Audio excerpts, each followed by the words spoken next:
it's about the grind. Yeah, the bubble grind. Now we have a guy that could probably get in there if you... It's game day. The Edmonton Oilers hit the road once again.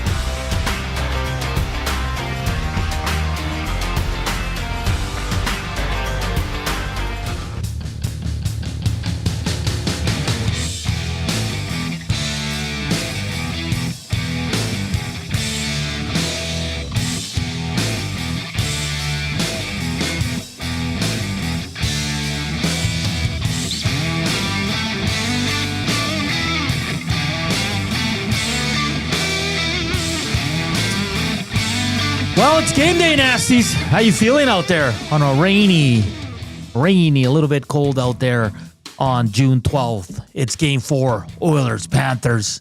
Oilers need this one, Joaquin. Lots to get to. Lineup changes.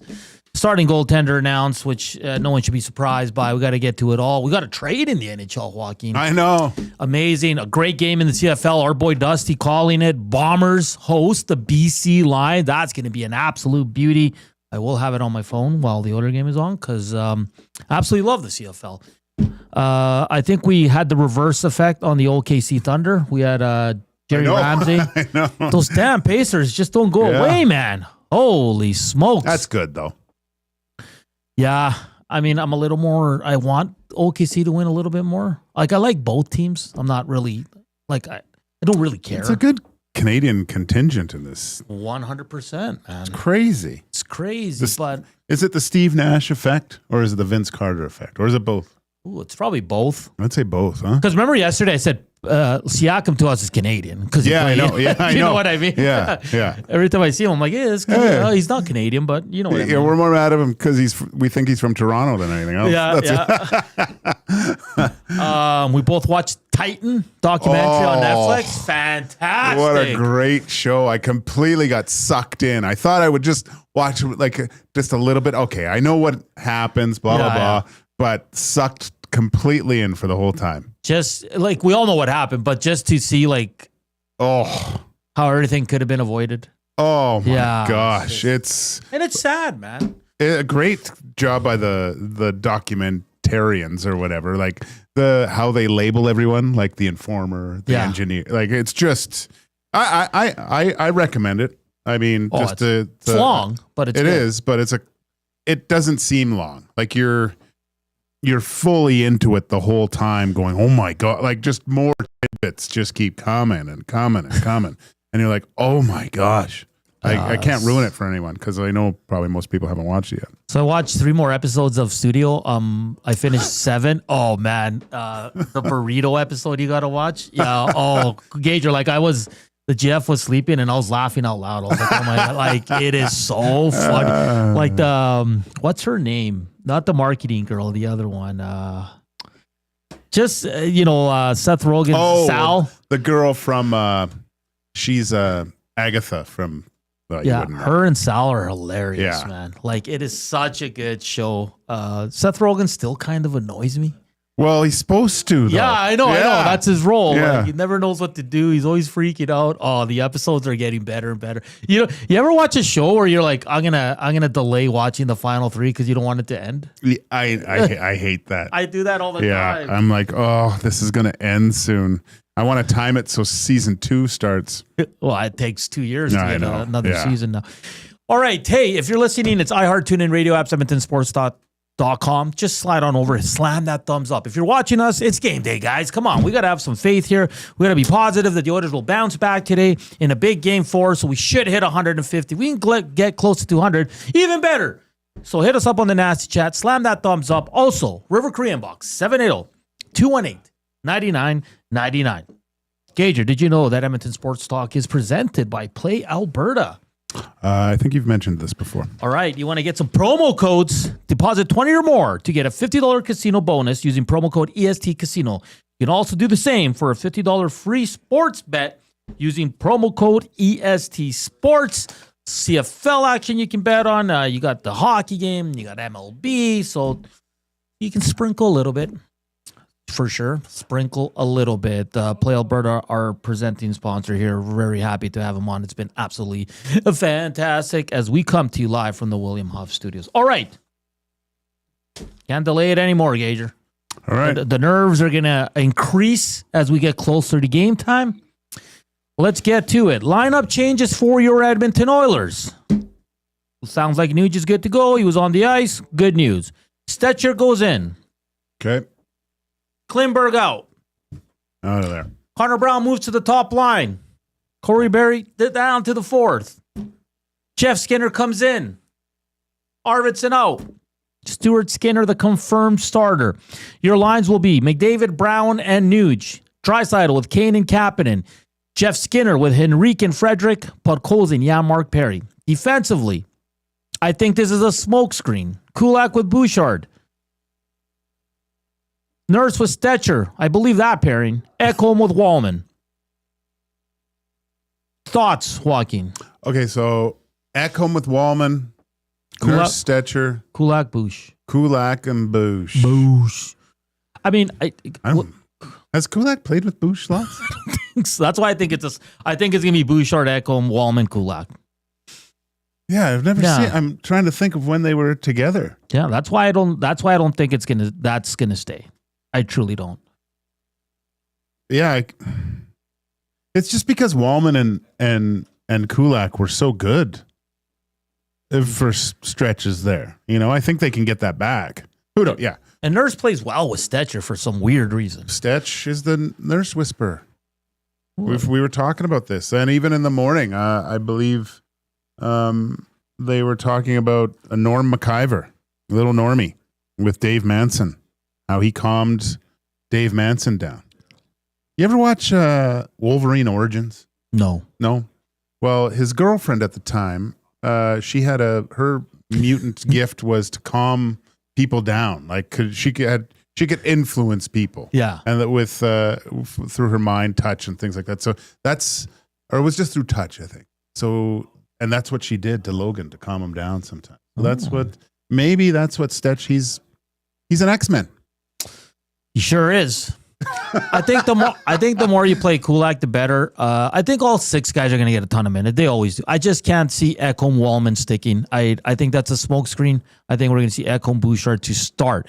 Connor Brown's a guy that we talked about earlier this week, saying he needs to get going. So I don't mind him being on the top line. Yeah. Because if it doesn't work, you just throw Perry or you do whatever you want. Oh, there's a revolving door there. Yeah. So that's not going to stick either. So I'll say this. I don't mind Jeff Skinner's in. I don't. I've been a Jeff Skinner guy all season. I don't know if this is a series for a Jeff Skinner type player. Whatever. He's in the lineup. There's nothing we can do about it. I'm sure a lot of people are happy. I'm glad to see him get a game in the Stanley Cup Finals. I don't like that Viktor Arvidsson is the one that's out. He's the only guy who scored a goal in the bottom six. He's got some jam. He's always mucking it up. He's pissing off the Panthers, which is hard to do. He is not the guy I would have taken out. You know who I would have taken out? Yes. Say it. Frederick. Yes.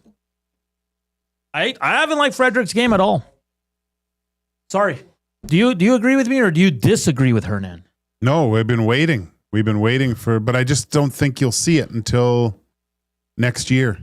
Right, when everything heals properly and he feels good, he doesn't look like he feels good out there. No, look, trades coming in. It would have been.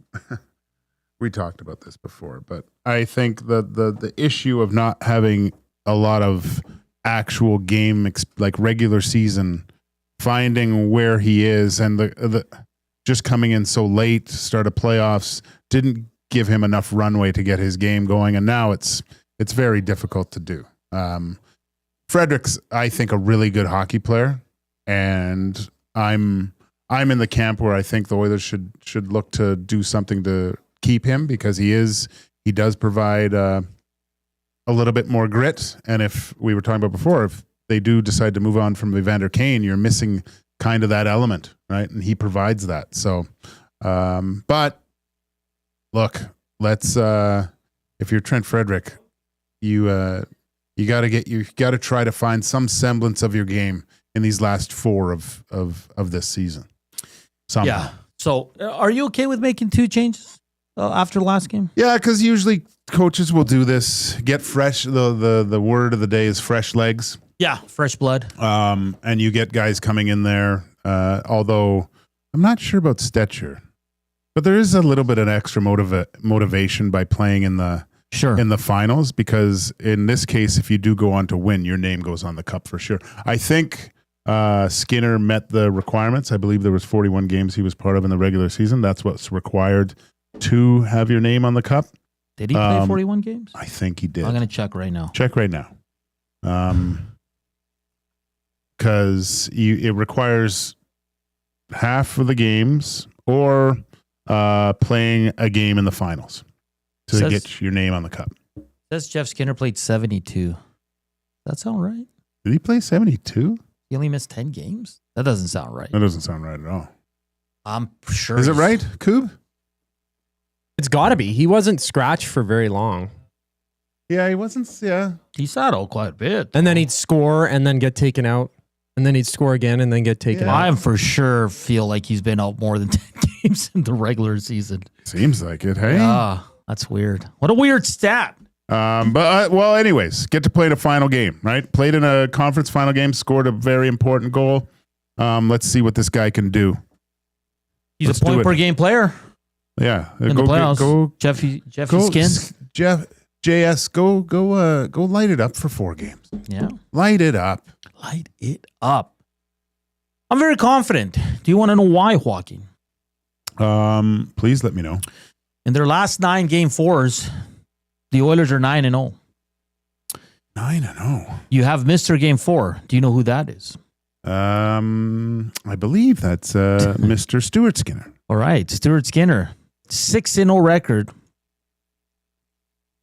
with a .83 goals against, .970 save percentage, 2 shutouts over his last 6 Game 4 starts. Those are great numbers. The Oilers are 34-23 all time in Game 4s in a best-of-7 series. Not only that, Joaquin, Stecher, when he plays in these playoffs, the Oilers are 5-1. Really? All time, Stuart Skinner 17-3 in Game 4s. God, there's a lot of pressure to do well tonight. Pressure? We already won? Yeah. No, I'm just kidding. I'm kidding. I gotta pump the brakes right now. The numbers look good, man. The numbers look really good. And I said before, you come off a bad performance. The whole hoopla of the practicing yesterday. The biggest thing that I took from the 16 guys skating in an optional skate was everyone's healthy, right? If you're banged up, you're not going on the ice. You're resting. But it was weird because on Reed's show, they played Knob, and he goes, yeah, we don't want our big guys being on the ice too much. And then they skated. Like, I'm confused of what happened yesterday. It's just, I don't care. It was just those guys saying, I'd rather go on the ice today. Sure. I don't want to. And they were all on the ice today. Yeah. I didn't want to do this. That's all it came down to. This what I highly doubt this was some sort of hidden agenda to keep media away or anything. This is just a bunch of guys that wanted to go do this. So yeah, it's no, but there's a lot of positive. Listen, Joaquin, I think Leon and Connor go off tonight. I think what's go off? Like, they're going to play excellent. They're probably going to have 2-3 points each. They're going to lead their team to a victory. You know, the offensive production, whatever it is, I want them to have their best defensive game. Yeah, sure. Their best, you have to have, Connor and Leon have to have their best 200-foot games for the last 100%. However many games that are remaining here. There can't, because this team goes as they go, and there can't be the taking. Of course, there's going to be chances that having to taken and stuff, but you're playing such a patient hockey team that are waiting for you to make those mistakes to jump on them. Got to be Kazansky, Top Gun, ice cold, no mistakes. That's how they fly. I love the movie references. People are enjoying that too. I like Megs Bezuzu. That 72 games for Skinner is weird. It didn't feel like that much. Have we overblown Skinner being scratched into a thing? Maybe. Nothing's overblown here in Edmonton. Hernan, I just discovered there's an Outsiders musical. It was on Broadway, now touring, including Toronto. Ooh. Yeah, If Dusty's listening, a nice birthday gift in August would be to send me to Toronto to watch The Outsiders musical. It's starring Mitch Marner as Pony Boy. Pony Boy. Yeah, so you've nailed it there, Gager. Like McDavid and Draisaitl got to lead 200-foot game, man. 200-foot game. Get your points. And inside the numbers, we're going to look at the special team, so I won't get into it now. But coming up on the show, Michael Traikos from the Hockey News joins us at 1:40. We'll talk Stanley Cup Finals and, of course, a trade in the NHL as Chris Kreider. The Anaheim Ducks are getting all the Rangers. Okay? Yeah. I think that's an excellent pickup. So it's Chris Kreider and a 2025 fourth-round pick to the Anaheim Ducks for Carey Terrance and a 2025 third-round pick. We'll get his thoughts. We'll talk about this just a little bit later here with Chris Kreider joining Jacob Trouba there. Team that's looking to take that next step. They're going to have a new coach. Well, I think they do already. Oh, yeah. They got Joel Quenneville. Q. Coach Q is there. So they got some veterans now to help that team to keep progressing. Inside the numbers in the second hour. Red Light District in the second hour as well. And we're going to hear from Coach Knoblauch coming up next and continue to preview Oilers, Panthers, Game 4. How are you feeling out there? That's what we want to hear from you. How are you feeling? Are you nervous? What do the Oilers need to do well to win this game? Or are you, like Hernan, extremely positive because the Game 4 numbers, all the stats suggest the Oilers will win this game? Let us know. Nasty Chat, and of course, the Afternoon Inbox, like always, is presented by the River Cree Resort and Casino, home of the Tap 25 restaurant, where you can get the prime rib special for just $18.99, 7 days a week from 11:30 a.m. to 11 p.m. More Oilers on the other side of the break. Here's our guy, Kubalicious, Sports Update.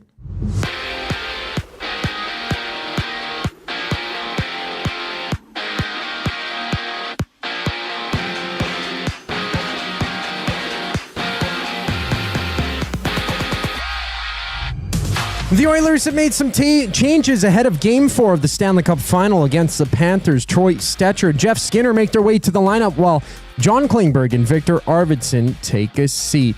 Swing by Hudson's Bourbon Street for the action with Tom Gazzola, Hernan Salas, live on location for the GCL Diesel Oil Stream pregame show starting at 5 right here on EST. And the Ducks have made a blockbuster move acquiring Chris Kreider from the Rangers and a fourth-round pick to go in this year's draft in exchange for prospect Carey Terrance in a 2025 third-round selection. CFL action has Winnipeg hosting BC with the Lions picking up a win against the Elks in Week 1. No Zach Collaros for the Bombers. He's serving a one-game suspension. It's Chris Strevler, the starter, with kickoff at 6:30. 3 games are live in baseball. Rangers up 13-3 over the Twins in the 7th inning, while the Mets lead the Nationals 4-zip through 7 played.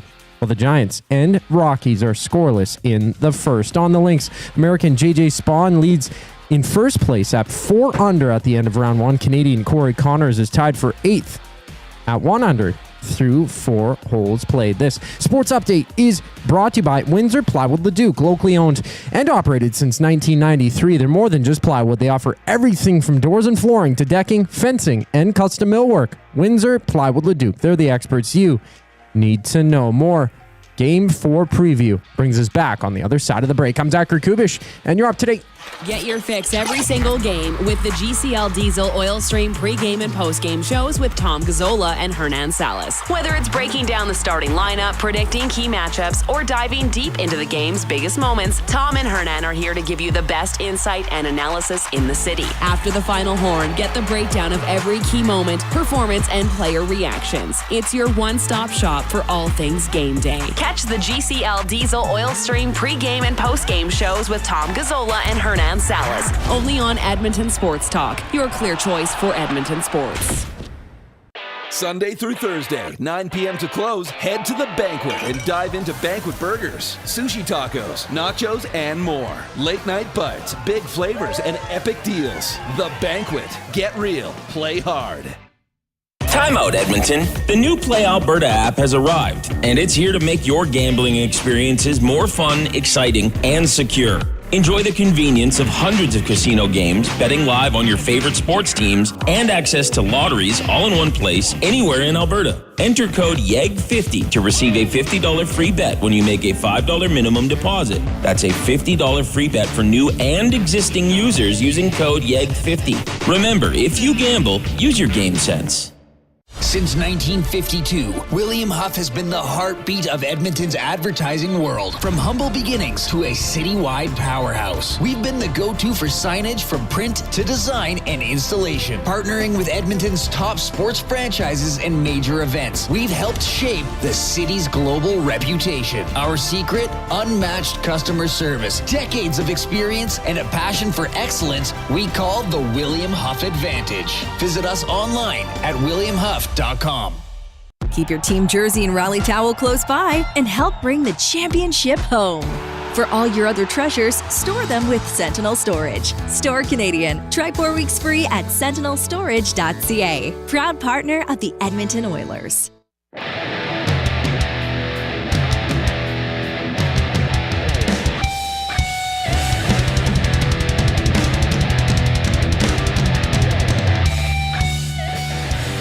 .122. Welcome back to EST Afternoons here from the William Huff Studios. It's game day, game 4, Oilers, Panthers. 48 thumbs up. A good start, Gager, I'd say that. If we get another 50 right now, that'd be awesome before the next segment. YouTube Trev says, who won in Tecmo? Matty won, 28-20 over Coop. Coop's playing a lot better, though. Is he? He lost close one to Dusty, lost a close one to Matty. Is Dusty a wagon? He's ain't no. Well, there's a reason his name is Lucky Dustin Hills. I don't think I've ever heard anybody call him that. I was the one who got lucky against him. Yeah, I guess. It's like 3 fumbles. And no one cares about our Tecmo League, so we'll move on. Do we have Knob? Yes. Nice. Very nice. Yeah, it's interesting. 10 games missed by Jeff Skinner. I thought he missed close to 20. Easily. Like, it's weird, right? Yeah. I'm questioning the NHL right now. I don't think that's correct. I'm sorry, I don't. There's no way he played 72 games. There's no way. Hey, keep slamming that thumbs up. Hit us up, River Korean Box, 780-218-9999. And on the Nasty Chat, let's hear about 3-4 minutes of Coach Knoblauch as he met with the media earlier today. The lineup changes going into Game 4 here, and just your thought on obviously a big game for your group. Yeah, it's obviously a big game. I felt that we have a lot of good players that have been in and out of the lineup. And some players haven't seen any game action so far in this series. And we felt that we could use a change, have those guys come in and give us a boost. We've seen it throughout the playoffs where we've made alterations to our lineup and it's benefited us. And it's been difficult to take those guys out because not that they've been playing poorly, it's just we feel that we've got something with guys who have been out, so we're making some adjustments. Right side, second row. Chris, can you, when you see McDavid and Draisaitl basically 3 days in a row here on the ice, you had other guys that did that as well, just what message does that send you about kind of the players understanding what they need and how to prepare themselves? Because sometimes it's about rest at this point. Yeah, no, absolutely. Yesterday was a day off. Some guys wanted to get on and just work on some things, and they were on the ice for a few minutes and felt that they didn't want the downtime. And every player's different. Everyone wants to prepare a little bit, whether it's touching the ice, time off. At this point of the season, we're not on the ice to practice things. It's more of a formality. It's just getting some puck touches, moving your feet a little bit. And everyone it's more of a psychological thing. And they feel that if they're on the ice a little bit more, a little bit less, that puts them in a better position to play at their best. That at this time, as a coach, you just trust that their instincts are right. Left side, second row. Hey there, Chris. What went into the decision to start Stu in Game 4, and was his previous success in the fourth game of series part of that thinking for you? Since I've been here, I've been really impressed with how Stu has handled a lot of things. One being adversity, whether that's in the regular season, playoffs, things haven't always gone smoothly, but he's been able to work it out and respond nicely. Another one is just how well he's played in the second half of series. That goes through every single series last year, this year. And there's confidence on, here's a guy that's going to just continue to get better as the series goes on. And hopefully we've got a few more games that he can stand up and play really well. Right side, fourth row. Kris, what is it about Troy Stecher that fits well with this team, and what about the combination of he and Darnell Nurse do you particularly like? I think Troy's he's a competitor. He's little, he's undersized. He's probably been told many times he's not going to be like in the NHL, and if he does make it, he's not going to make an impact. And he just, that feistiness, that determination has been able to stick around and have a pretty good NHL career. This year we've been very impressed with him coming in, how to line up, and anytime he's come in, some guys need to build their game, and they got to play a stretch of games to really find their best. Troy's hadn't always had the luxury of being able to do that. He's always had to find his best immediately, because if he's not at his best, he might not be playing again. And that mentality has helped him quite a bit, and we've benefited from it because with our defense that we've had, we've got a lot of guys. We've moved guys around a little bit in and out of the lineup, and Troy has always given us a good performance. I think he's a smart, and I talked about, he is a smart player. One, he's a competitor. Him and Darnell have hit it off really well this year, whether it's regular season, playoffs. And I can't really put my finger on exactly why, but the tandem of those two have been really good. Tonight, hopefully we get another good performance between those two, because we're going to need it. Left side, fourth. That was a little bit of Kris Knoblauch meeting with the media. Nice words about Stech, a guy who always has to battle for a spot in the lineup, and he can't even understand why Nurse and Stecher are so good together. This text says, the fact that Nurse needs a whisper, yikes. Well, some stranger, it's tongue-in-cheek, right?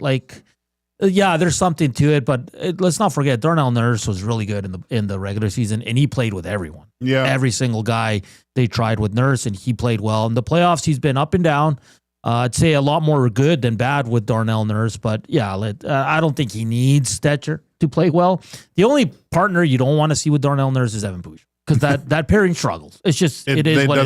For whatever reason, it doesn't really work. And you laid it out there. He's been good, really good this season, Darnell Nurse. But for some reason, you just have chemistry playing with certain guys. It just, you heard the coach of the Edmonton Oilers going, I don't know the reason.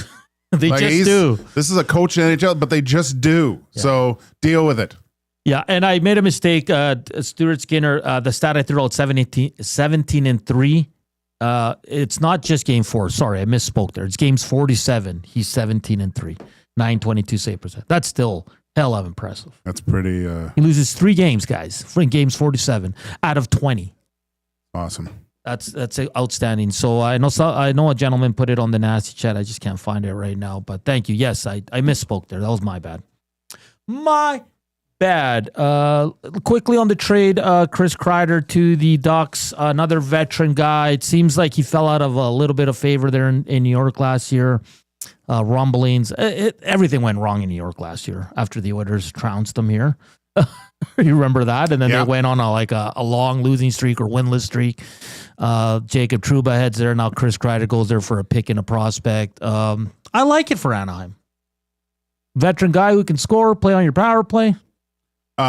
Tremendous speed still. Yeah. I remember when he first, where was he? Michigan? He was a college player, came to the Rangers. I want to say they went to the Stanley Cup that year, I think. But he came in the playoffs, and they showed him working out in the summer. Mm-hmm. This guy was jumping out of a pool, like knee deep in pool, out of the pool onto the ledge, like in the shallow end, obviously. But you know how much leg strength? You ever try to jump in water? No. Exactly. So it's this guy. I don't think you're going to get a 50 goal season out of him, but you are going to get, I think, the type of player when you look at the Anaheim Ducks lineup. He's only going to add things. Yeah, he's 34 years old. You can probably get 1-2 good years out of him. Well, you just got 2 years left, so it's Yeah. perfect. Yeah, 6'5". I love it. Yeah, so Pat Verbeek doing some solid work there. I mean, you can never have enough veteran presence that can still play, right? Like, these guys still have to play. We saw during the decade of darkness with the Oilers, they brought in a lot of vets, but they weren't very good, right? Like, they weren't helping the cause. They might have been great in the room, but on the ice, they weren't adding much. So good for the Ducks, good for Pat Verbeek there to add some veteran leadership, a good offensive player to the likes of McTavish and Troy Terry and Strome for Evander Kane in the offseason? Are you Dusty? This fascination with Ryan Strome. I just want the goal song back. Yeah, we barely got to use it. I know. Well, he did play on the on a line with Jesse Puljujarvi and Milan Lucic. I mean, poor guy. Yeah, and he played with Connor like twice and was really good. Yeah, I always remember that third line. I'm like, what are we doing here? Then they traded him for Ryan Spooner, who almost killed McDavid. Jesus. So, was it? No, it wasn't Spooner. Was it, who? No, that was wasn't he in Manning, that trade? Brandon Manning. Wasn't he in that trade too, though? No, but they brought him in. Oh, they brought him in. In January, they brought him and Petrovic in. Right. They traded Kajula, and it wasn't the best. No. It was not the best. Let's get to some, let's check out the inbox. I haven't even opened it yet, Joaquin. My bad. The River Cree inbox? The River Cree inbox. Here we go. Here, Brent P says, with the Ducks reacquiring their fourth, is that a play for a possible offer sheet on a player in the summer? I know it's not a high compensation like a 1 or 2, but that was a thought I had when I heard they reacquired it. Sure. I mean, at this point, you can't count anything out. I think we're going to see a lot more offer sheets. Should. Yeah. Troll, Hernan, I bought the movie Outsiders because of you. Haven't watched it yet, though. Don't waste your time. Oh, you're going to love it, buddy. This one from Spruce Grove Corey. This is as much a win as it's been all playoffs. You can't go down 3-1 to Florida. Panthers won't let the Oilers back in the series like they did last year if that happened. I agree with that. 100%. CB36, numbers are great. Just win, baby. Bones, 41 regular season games or 1 game in the playoffs to get on the cup. Yeah. And surprisingly, Skinner played 72 games for the Oilers. A good time, Charlie. Stecher will draw at least 1 penalty tonight. He battles hard and gets inside on guys. I was thinking the exact same thing. Like, he's the type of guy that it's infuriating to play against because he's there's no quit. I'm not saying, but he's just in your equipment. You know, he's hacking, whacking, and battling. He's annoying. Yeah, I think, he's a perfect guy that, in the first period he plays like that, he'll draw a ton of penalties. Second, third, not so much. Yeah. Paulie Dew says, I think tonight is going to be a legacy game for the team. I predict tonight will be a top 10 franchise best game of all time. I think this is the game, and next will be defining moments for this group. I believe Skinner will have one, if not his best performance of the playoffs. I think the team will also come out with extreme focus and discipline. Legacy game. If you're ever going to have one, it's this one. Because who said it? If you go down 3-1, this is probably over. Very difficult to win 3 games in a row against this Panthers team. Yeah, so, I mean, they did it last year, but the final one they couldn't get done. And I don't think Florida does the same thing again. It's possible. Yeah, you probably win 1, or you could win 2, but to win 3, hard. But I don't know how much of a legacy game, but I do truly believe the Oilers are going to have their best game of the playoffs today. They have to. It's not going to. For me, it's not even going to be close to what we saw in Game 3. There's no way they can be that bad. There's always a possibility, but I highly doubt it. Well, I think is it proper to say they got it out of their system? The ridiculousness of trying to pest the pesky Panthers. Stay away from that. Don't let it get to you. Today, finish your checks, all within reason. Keep the sticks down. Play hard, and take the punch to the back of the head. Yeah. Right? Today, flip the script. Yeah. Yeah. Take all the crap, because that's what they're doing. And if you don't respond to their aggressiveness with retaliation, you take them out of their element as well. Yeah, it's man, I can't wait for this. I think the Oilers score early and often tonight. I truly do. And one more from Deke Sparks. It's kind of surprising they don't start a goalie that's 6-0. But he's talking about Pickard. I think Stu can do the job, but couldn't have been an easy decision. I just hope he gets through the first 10 shots.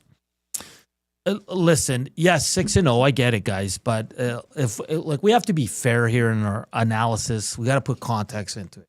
It's not like, yes, Calvin Pickard did what we've been saying all year. Just make the saves when needed, and he did. But he was still giving up 3-4 goals a game, guys. Like, this guy wasn't lights out, okay? And I get it. Listen, this is a good problem to have. You have two goalies you trust, two goalies that's shown that they can get it done. So, but I think with Stuart Skinner's numbers, you had to go with it, especially in Game 4. Like, it's a no-brainer. Look what he's done the last 2 rounds. Yeah. In the late, and if you're just joining us now, go back, listen to Coach Knoblauch talk about how this guy has been clutch as the series go on. He's proven he can do this. So have some faith. Trust. In Skinner, we trust tonight. 17-3 in games 47 in his career. Well, after one complete stinker, let's say, from Stuart Skinner here, how do you go and say, yeah, let's pull him for Game 4 of the Stanley Cup Final when he's supposed to be your guy starting, who's been phenomenal before that one game? How do you go and do that? You can't. That's why, like, can't. Yeah. Like, I know he wasn't announcing a starter and all that stuff, but that's just all mind games. Like, I had it. If someone asked me to put a percentage, I would have said 99.9% it was Stuart Skinner going at for this game. Yeah. Now, if things don't go their way tonight, I'll have time for the discussion. I will. I do. I think then you can have a discussion. Is it time to move back to Pickard? But if he wins, then what are we talking about? Man, what a chance, what an opportunity. And I mean, you really find out what a guy's made of. If Stuart Skinner has an off night and you have to discuss the discussion and say, you know what, we're going to go with Pickard in a do or die, because then you're with him the rest of the series. You're not going. That's it. Like, even if Pickard stinks and you win 6-5, game 5, whatever, you got to roll with him. Lafalo, how's his record for games 1, 2, and 3? But why does that matter? Some string. We're in Game 4. I don't get it. They won the Vegas series 4-1. They won the Dallas series 4-1. We're talking about Game 4 and on. They're down 2-1. Like, the negative, like, people just want to keep piling on, man. Like, what do you want us to say? Statue Boss Productions. If Skinner starts out flopping around, would you pull him early? I could care less as long as he's stopping it. He can flop around as much as he wants. Who cares? Yeah. As long as he's making the What's saves, his record in games 1, 2, and 3? It's 1 and 2 is what his record is. That's what his record is. He's 1 win, 2 losses. Yeah.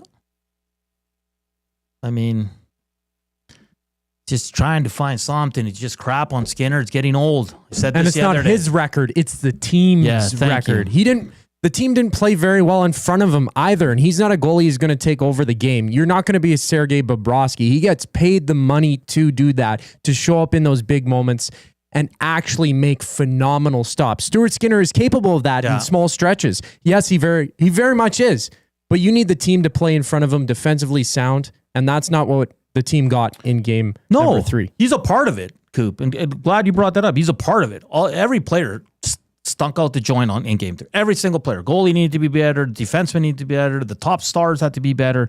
All of them had to be better. If you're going to lay the blame on one player's feet, then I don't know what else to say. I don't.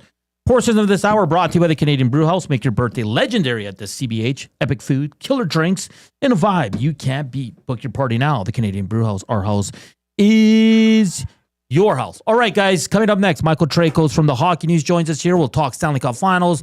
We'll dabble a bit into this Chris Kreider trade, and we'll have some fun for sure. It's going to be a fun game. See what happens. I mean, if they lose, and I can't even imagine post-game. What are you talking about? You always saying they got it. No, but I'm just saying, just in case. Oh, boy. It's going to be ugly. Hernan might light a dart on the post-game show. Just to calm the nerves. Might have a puff. Puff, good. All right. More NHL talk on the other side of the break. Here's Scoop.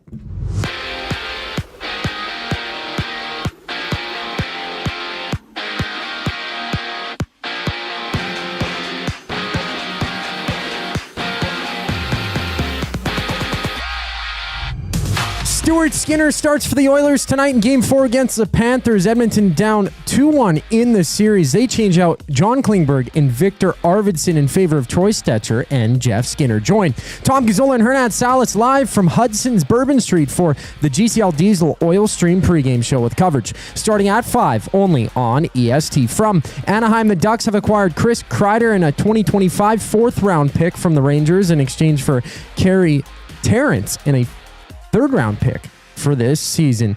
Out in Winnipeg, the Bombers and Lions go at it. Chris Streveler gets a call for Winnipeg, having Zach Calero serving a 1-game suspension. Kickoff goes at 6:30. MLB action has 3 games live. San Francisco holds Colorado 2-0 in the second. The Nationals trail the Mets in the 9th inning 4-0 as the Rangers have a 13-3 lead over the Twins in the 8th inning. And first round play at the U.S. Open has J.J. Spawn holding first at 4 under through 18 holes, with Canadian Corey Connors tied 8th at 1 under through 5 holes played. This sports update is brought to you by the Capital Care Foundation. Financial support deeply affects residents at Capital Care, whether it's a one-time donation or a monthly contribution. Every penny counts. Find out how you can donate at capitalcarefoundation.net.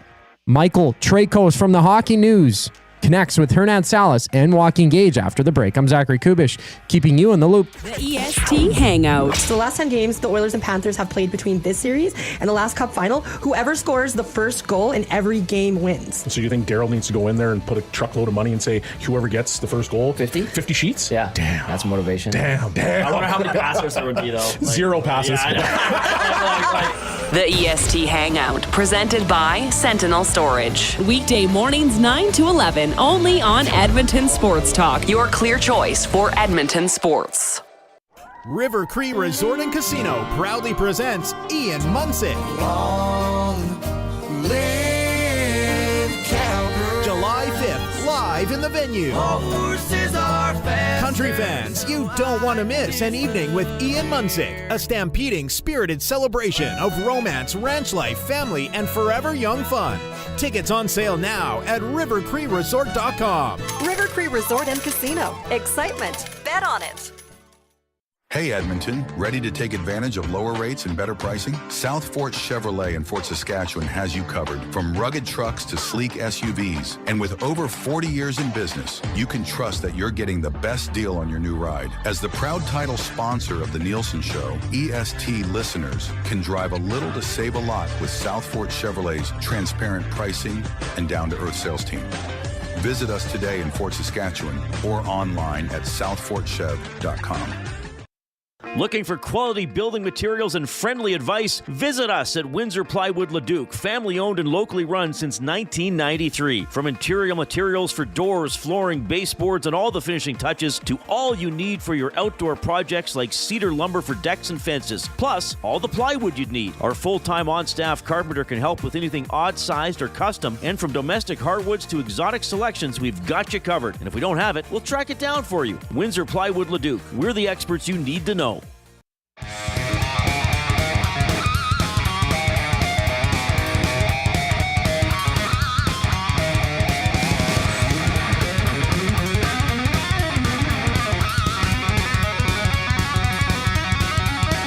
It's 1:44. Welcome back to EST Afternoons on game day. Oilers, Panthers, let's go.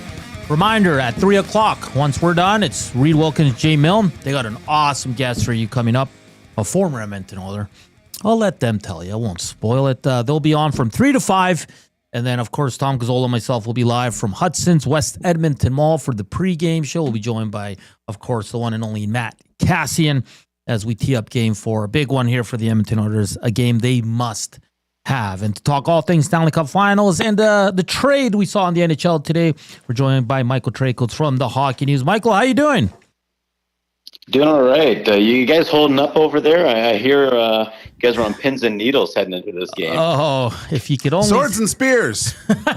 More likely. If you could see our post-game chat, Michael, it's quite something when they lose. So, yeah, it's, you know how it is in a Canadian market. Live and die with every game here right now, and the Oilers are playing an enormous one tonight. Before we get to the game, Michael, what did you make of yesterday the Oilers stating that there was going to be no practice And then he kind of alluded to it today, saying the players wanted to go on the ice. What you make of that whole kind of scenario? It's not a big story, but it is a story.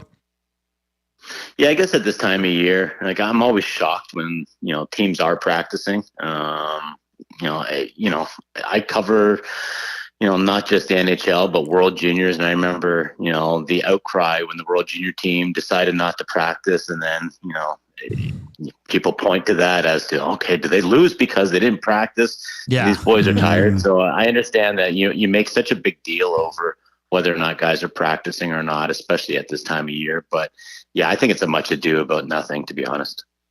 Michael, so what's your take on this series so far? I mean, game one, the first two games, regardless, they were quite good. I think we came to the consensus that the Panthers were they took over a little bit in game two.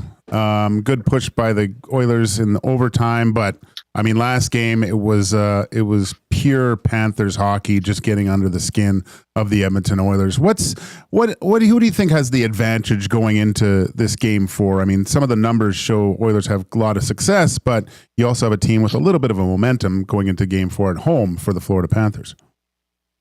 Yeah, I always thought this series was going to go 7 games, just like last year. How we get to that 7th game is, it's going to be completely different year to year, obviously. But let's not forget, this Panthers team is just an incredible team. Like full marks to them. The Oilers, I think, are an incredible team. And before the series, I picked Edmonton in 7. So, just keep that in mind as I'm talking here. I'm not saying that the Panthers are going to win or anything. But I think it's going to go 7, and I think we're going to get games like we saw in game 3. This is a really good Panthers team, and when they smell blood in the water, that they can go for the jugular better than anyone. And I covered the Maple Leafs against the Panthers in that second round, and I saw it in games 5 and 7, and then we also saw it against the Carolina Hurricanes. Like the Panthers can humble you, and then they can humble even a team like Edmonton like no other. So I think, do I think we're going to see more of that style of game? Probably not. I think it's going to go closer to what we saw in game 1 and game 2, where it's going to come down to a goal, and potentially it's going to come down to an overtime goal. And that's how close these two teams are. I think the key for Edmonton is obviously stay out of the box. And, I don't know about you guys, but can these referees maybe just put away the whistles for a little bit? Because, that just completely killed the flow in game 3. It wasn't fun hockey to watch, regardless of who was winning. Michael, the big topic here after game 3 was that the Oilers kind of got sucked into a street fight, and you're not going to win that against the Florida Panthers. I think, no confirmation on this, but I'm sure as a group they discussed it as well. I can't see them doing the same thing tonight, because then you're just playing right into Florida's hands. Outside of that situation there with the street fight and all that, what do you think the Oilers need to do tonight to be successful and get the win? Yeah, I keep going back and forth on whether they should match the physicality. Like in game 1, weren't the hits like 51 apiece? Yeah. And that's an Edmonton team where they've got plenty of nasty players too. And I say that in an affectionate way. Like you've got Corey Perry, you've got Trent Frederick, Evander Kane, Darnell Nurse. It's a pretty long list of players, even with Zach Hyman out of the lineup. So it's not like this is a totally just one-dimensional skill team trying all of a sudden to play that physicality. The one thing I'll caution about is Edmonton doesn't really play that way all the time, and it seems like they're just trying to play physical hockey against the Panthers, whereas the Panthers, that's in their DNA. Like it's in the fabric of their team. Whether it's game 1 of the regular season or the 4th round of the playoffs or the final now, they haven't changed their game. Whereas Edmonton, you're going, okay, are they starting to maybe go outside of what they have had success with? And if that's the case, maybe it is time to kind of rely more on their speed, more on their skill, and more on the things that have got them there. So, it's a tough line to walk, because I don't think Kris Knoblauch wants Evander Kane to really change the style of game he's playing. I think he just wants them to stop getting penalized for it. Michael, we're both in the same boat. I actually picked the Panthers in 7, so I got to watch my car's tires to see if they're slashed every morning. But let's look into the crystal ball here, because I mean, just for Conn Smythe Trophy winners, Who do you, if depending on how whichever this series goes, who do you think is the front runner to win this thing on both teams? Okay, so for Florida, it's Sam Bennett, and I think that's an easy one. I think Brad Marchand's probably, your second guy that you'd pick, and if, we'll see how the rest of the series goes because he's scored some pretty important goals, but, Sam Bennett's just been a force. Like he is, we joke every goal he scores, he adds another million to his next AAV. For Edmonton, it's probably a toss-up between, McDavid or Draisaitl. And right now I would probably, give the edge to McDavid just because, he runs that team similar to, even when Penguins were winning back-to-back years, you could argue that Kessel was the more productive player, but let's forget it. Like, it's Crosby's team. He makes the offense go, and, Kessel is a beneficiary of that. I kind of look at McDavid, as good as Draisaitl is, I still think it's McDavid's team. So that's how I've got it right now. I don't think McDavid's going to win it if it goes to 7 and Edmonton loses. I don't think that's going to be the case again. But, if it goes to a 7th game and, the votes have to be in, I believe, midway through, I think it's the 10-minute mark of the second period. Okay. If it's tied or if it's looking close, I believe Sam Bennett probably gets it, win or lose. Oh, wow. Yeah. He's been fantastic, absolutely fantastic. Michael, one last one here for you. We saw he's going to look good in the Toronto Maple Leafs jersey next year. We've already got the number all laid out and everything. Yeah. Well, I heard all Marner's jerseys are on sale, so I guess they got to make room for the Bennetts. Yeah, they're clearing them out. Oh boy, that would be something. Sam Bennett with the Toronto Maple Leafs. He's a hell of a player. He's really turned it around since moving on from Calgary. Michael, we did see a trade today in the NHL. Chris Kreider goes to the Anaheim Ducks, joins Jacob Trouba there. What did you make of the deal? Because I think Gager and I both like it for the Anaheim Ducks to get a veteran guy for 2 more years and a guy that can score and really help out a young team there. Yeah, I really like it. Joel Quenneville's not going to be taking over a team that's going to be looking at a draft lottery pick. You got Kreider, you got Trouba, you've got 2 guys there that are, the kind of veterans that you'd love to have guiding a young group. But, they've also got Cutter Gauthier. They've got such a great young core. And now you've got a coach in Quenneville who, forget about what, obviously he did what he did in Chicago, but, since that time, going to Florida, he was very effective and he's been waiting for this chance. So, that Anaheim team could be a very much a dark horse team in the Pacific. Don't expect them to kind of slouch their way through the regular season. I almost think that they could end up grabbing a wild card spot. Yeah, it'd be definitely interesting. They got a lot of young talent there, so another good grab for Pat Verbeek and the Ducks organization. Michael, thank you for taking the time to join us on a game day. Enjoy the game tonight, and I'm sure we'll speak again. All right, guys. Hopefully your city's not burning tomorrow morning, and looking forward to a long series. All right, Michael, thank you so much. That's Michael Traikos from the Hockey News. Ontario Moms. He's not going to the Leafs. You don't know that, Ontario Moms. You don't know that. You might. They're gonna back up the Brinks truck for Sam Bennett. I think a lot of teams are. Beep, beep. He's become a hell of a player. See, and that's what we said in the bullpen. To me, I don't think he goes. I think he stays right where he is because the success that he has in Florida might not translate to the success in Toronto.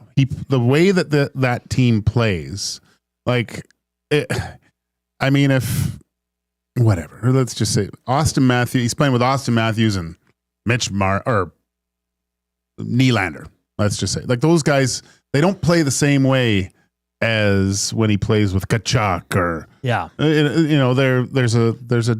And I think the players that he plays with in Florida bring out the brilliance of Sam Bennett. He's physical. He's skilled. He can. I didn't realize how well he gets around. I think the first time I noticed it was the Four Nations, and that's why he was picked on the team, just because he's such a good skater. Because that breakaway goal that he scored, he was below the tops of the circles and ended up give me the puck because I'm going faster than everyone else out here. And he showed at the Four Nations he can play with the big boys and score. Because Ontario Moms says David Clarkson 2.0. Not even close. Not even close. Now, I will ask you this. Okay, say they win, and he goes, okay, I got 2 cups here.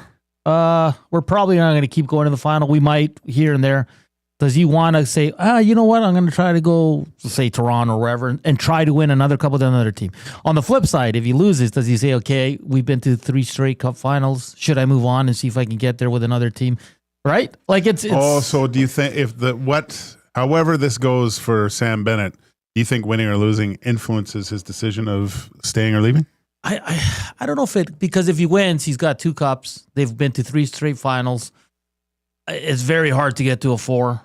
You know what I mean? In a 5th. So maybe he's like, hey, I might want to sign with my hometown team and see if I can turn that organization around. Now, on the flip side, too, if he loses and he says, you know what, at the same time, 3 straight finals, I got my cup. I still want to go try with another team to see if we can win. Yeah, but I think in the case of him losing, that sour taste, you want to win one. And where's his best chance of winning another cup? Probably staying put. And now, interesting also, because I don't want to compare them because they're different players, but when Huberdeau got traded to Calgary, I thought that was an excellent pickup. Yeah, me too. And listen, he was better last year, but his first year, he struggled mightily. Can the same happen? Because are they a product of the system too? Well, I don't think completely, because Huberdeau's not close to the player he was with Barkov. Well, that's that. Yeah. You said the name that the reason why I think that's not happening is because Barkov, they don't play together, right? Usually they play some, but Bennett is a centerman on his own line. Then there's Barkov. He's the second. Yeah. He's the number 2 centerman with Tkachuk and Rodriguez, right? Huberdeau played with Barkov and benefited from playing with a superstar like Sasha Barkov. So, yeah, I don't know. I think he stays. I think he really stays. I think this is what we talked about, the advantages of the tax situation, everything. He comes back with a number from another team. Their team can look at the whole tax situation, show how much, look, we'll give you this. It's the same take home amount as that team playing. Obviously, I think someone mentioned about if it is Toronto, there is sponsorship deals out there that are probably more lucrative and available in that market. But, and of course, I mean, there's got to be a lure because he's from that area, grew up probably loving the Leafs as a little kid. Mm-hmm. He had the PJs just like Johnny, and just bringing a cup to Toronto and becoming you'll never die. Just because we dislike Toronto doesn't mean Sam Bennett would, right? No, yeah. And if they're backing up the dollars, and he wants to, because I think him going to the 4 nations, because everybody's like, well, he's playing with the greatest players on the planet. Anyone can play. That's not true. We've seen a lot of players that can't play with the elite of the elite. We've seen it here in Edmonton with Connor McDavid. Not a lot of guys can play with him. No. So I think Sam Bennett there scoring a big goal and showing that he didn't look out of place. Because when he got called on the team, I was like, really? And I got it. Okay, penalty kill. He's aggressive. But he can play the skill game too. Oh, can he ever? Yeah, I think he's. And listen, I know he's public enemy number 1 here, but we're just speaking facts. You got to admire the skill and the desire of Sam Bennett. And let's be honest, he's every shift he plays, his AAV is going up. Well, look, out of the 2 most highly desirable UFAs going into the offseason, I think you'd have to put Marner up there. Who are you picking on your team if you have the choice between Bennett and Marner? Yeah, it's not even Come close. on. What are we talking about here? The afternoon inbox is presented by the River Cree Resort and Casino. It's not too late. You can check out Dire Straits Legacy today. All you have to do is, for tickets, is go to www.rivercreeresort.com or hit up the River Cree box office. On the other side of the break, inside the numbers, Red Light District will continue to tee up a Game 4 between the Edmonton Oilers and Florida Panthers and go around the world of sports. We're back after the break. Get your fix every single game with the GCL Diesel Oil Stream pregame and postgame shows with Tom Gazzola and Hernan Salas. Whether it's breaking down the starting lineup, predicting key matchups, or diving deep into the game's biggest moments, Tom and Hernan are here to give you the best insight and analysis in the city. After the final horn, get the breakdown of every key moment, performance, and player reactions. It's your one-stop shop for all things game day. Catch the GCL Diesel Oil Stream pregame and postgame shows with Tom Gazzola and Hernan Salas, only on Edmonton Sports Talk, your clear choice for Edmonton sports. Get ready for pure adrenaline at Buck's Auto Parts Annihilation Night. Friday, June 13th at Red Torque Raceway. Witness an action-packed evening filled with crashing, smashing, and jaw-dropping stunts. From heart-pounding collision to cars dropped from towering cranes and a jet car burn. Celebrate an early Father's Day of outrageous entertainment at Buck's Auto Parts Annihilation Night. Friday, June 13th at Red Torque Raceway. Just west of Highway 2 and Highway 19 at the Edmonton International Airport. Tickets and info online at redraceway.com. You've heard the name, but what does it mean? For over 66 years, William Huff Advertising has supplied signage from screen printing to digital to LED with design, production, and install in-house. It's a one-stop shop for all your signage needs. Edmonton owned and operated, William Huff has been trusted by the biggest companies and teams in the City of Champions and many others across the country to do the job. If you're looking for a way to get the word out about your company or event, they are the answer. Go to www.williamhuff.com. Their results speak for themselves. Celebrate your birthday at the Banquet Bar. Enjoy great drinks, amazing vibes, and unforgettable memories. Download the Banquet app and get a free pizza pie on your birthday. Book your party today at thebanquetbar.com.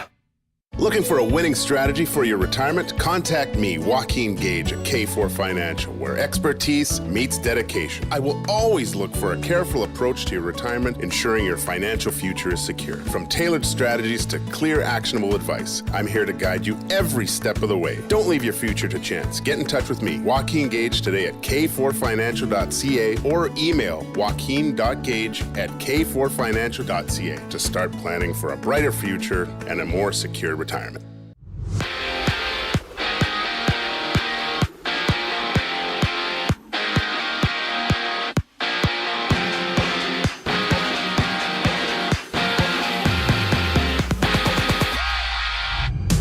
The Oilers trailed 2-1 against the Panthers entering Game 4 of the Stanley Cup Final. Edmonton shaking some things up, inserting Troy Stecher and Jeff Skinner into the lineup with Viktor Arvidsson and John Klingberg sitting out. Tom Gazzola, Hernan Salas, they break it down live from Hudson's Bourbon Street for the GCL Diesel Oil Stream pregame show, which starts at 5 right here on EST. Elsewhere, the Rangers and Ducks made a deal, having Chris Kreider and this year's 4th-round pick headed to Anaheim in exchange for Carey Terrance and a 2025 3rd-round selection. CFL Week 2 action kicks off with the Lions challenging the Bombers. Winnipeg Zach Collaros out of the game with a suspension. Chris Strevler getting the start with kickoff at 6:30. Basketball news has Thomas Frank being named the head coach of the Spurs, signing a contract through 2028. In the majors, we see 2 games in the top of the 9th. Mets up 4-2 over the Nationals, while the Rangers smack the Twins 16-3. Round 1 action at the U.S. Open as Canadian Corey Connors even on the day through 6 holes played. He's tied for 23rd. J.J. Spawn holding top position in first at 4 under after 18 holes. I'm Zachary Kubish. That was your sports update. The second hour of EST Afternoons kicks off right now.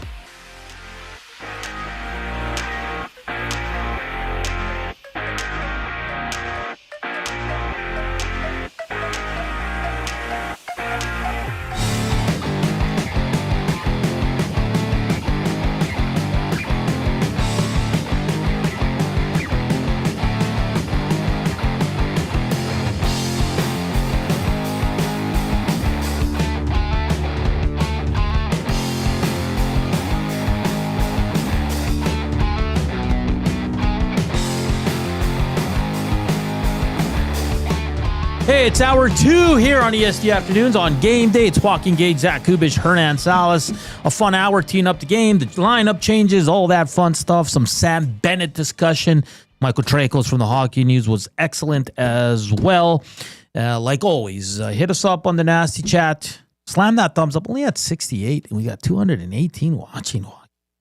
We're not 68. 73.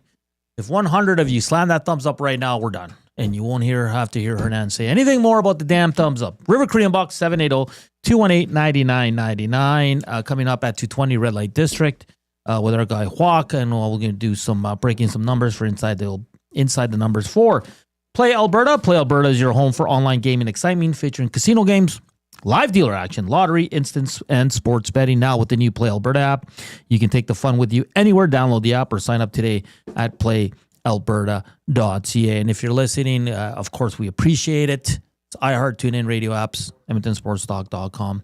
But don't be a pleasure delayer, like the great Reed Wilkins says, and just come on over and hit the thumbs up real quick for us. Our boy Dusty doing the game tonight. Bombers line's going to be a beauty. Of course, no Zach Collaros as he serves his one-game suspension. Chris Streveler starts. I saw my boy Dylan Mitchell is on the one-game injured list. That did not make the starting group. So interesting there. And we'll see if Rourke can dominate like he did last Saturday. I'm very intrigued by this game. 6:30 on TSN. Of course, here in Edmonton, everybody's going to be ocupado with the Oilers-Panthers game. But PVR, I probably will because I love the CFL. Something to watch when I get home to, decompress after a stressful post-game show, win or lose, because it's just wild.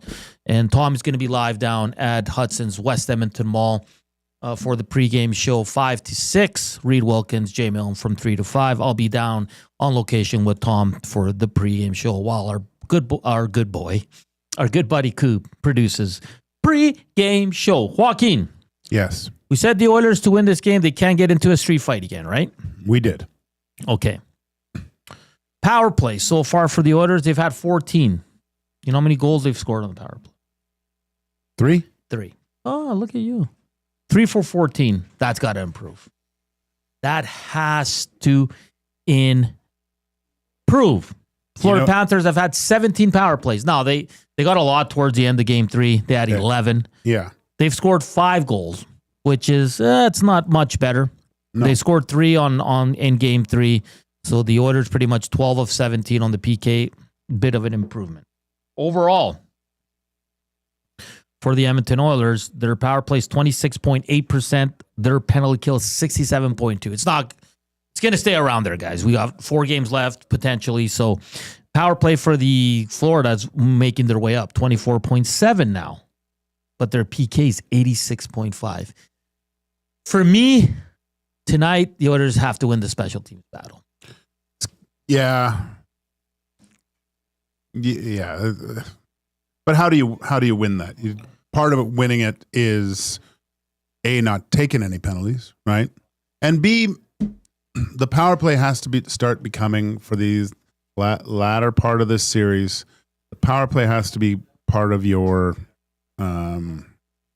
what's the word I'm looking for? Your strength, your aggressiveness, right? Yeah. Florida Panthers, if they are going to cross that line and be overly physical, taking shots, and you're drawing power play, penalties that way, you got to make them pay. Yeah. Just like when Bennett fell, on Skinner, the response was a goal against. Yeah. And that puts you back, okay, I got to watch myself. I can't be taking penalties like this if their power play's clicking. You have to put that fear of God, because that'll cause them to get out of the way that they're comfortable to play. Yeah, because 17 power plays for the Florida Panthers, but 11 of those came in 3. Okay? Yeah. So they've only had 6 in the previous 2 games, and they went 2 for 6. The Oilers have had 6 power plays in the last 2 games. They've only scored once. Yikes. And then the other concern is, keep in mind, last game they took Nuge off that first power play with Jake Wallman. And I don't think that was performance-based. I think that was injury-related. Yep. Right? Can't shoot. So it's concerning because it sounds like it's a wrist, arm, something like that. So for me, the big part of this game tonight, like Joaquin said, for the Oilers, stay out of the damn box.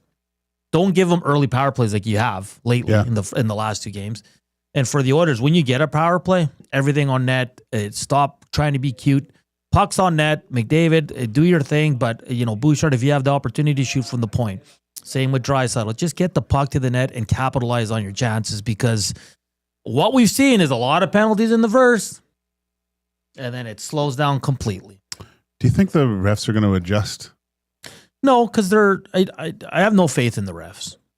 Because for me, they're getting the head guy in charge, Gary Bettman, says the officiating is perfect. It's fine, right?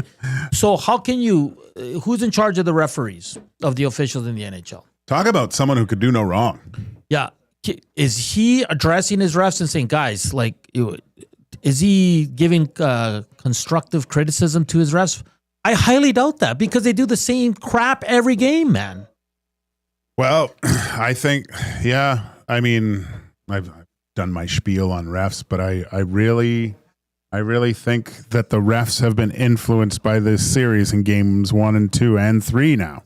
And they're looking to manage the game so it doesn't get out of hand. I say, just call it, and then you won't have to worry about it. Just keep calling the game.